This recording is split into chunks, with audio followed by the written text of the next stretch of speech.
সেলিম, ভোটটা কিন্তু এবার আমারই দিও। চেয়ারম্যান থেকে ডাইরেক্ট এমপি তে হিট করতাছি।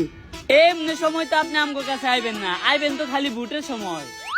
কি কও সেলিম, গত 1 মাস আগেও না আমি তোমার বাসায় এলাম। হ, আমার বড় পোলার খরচ খাইতে মরা বাইতে তো গিফট দেওয়া লাগে না, এই গরুর মাংস দিয়ে ইচ্ছা মতো হান দিয়ে গেছে।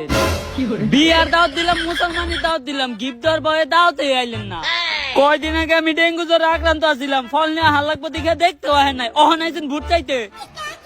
সেলিম, দেহা নিয়ে যদি এত সমস্যা তাইলে আমারে খালি একবার এমপি হইতে দে, তারপর বাড়িতে সিসি ক্যামেরা লাগাই দিমু। প্রত্যেকটা ঘরে সিসি ক্যামেরা লাগাই দিমু, এমনকি ওয়াশরুমেও সিসি ক্যামেরা লাগাই দিমু। তোরেও দেখমু, শুদ্ধ তোর বউরেও দেখমু, আমি বাসায় হুইয়া হুইয়া দেখমু, দেহার কোনো ত্রুটি থাকবো না। থাক, আপনার আর আমাকে বুঝাইতে হইব না। এইবার ভোট তো একটা যোগ্য আর শিক্ষিত মানুষই দিমু। আমার দিকে কি তোর শিক্ষিত মনে হয় না?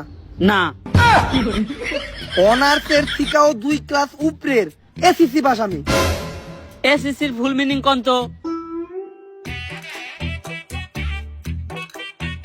আর ভোটের আশাটা বাদ দিলো, আমরা অন্য কোনো জায়গায় ভোট চাই।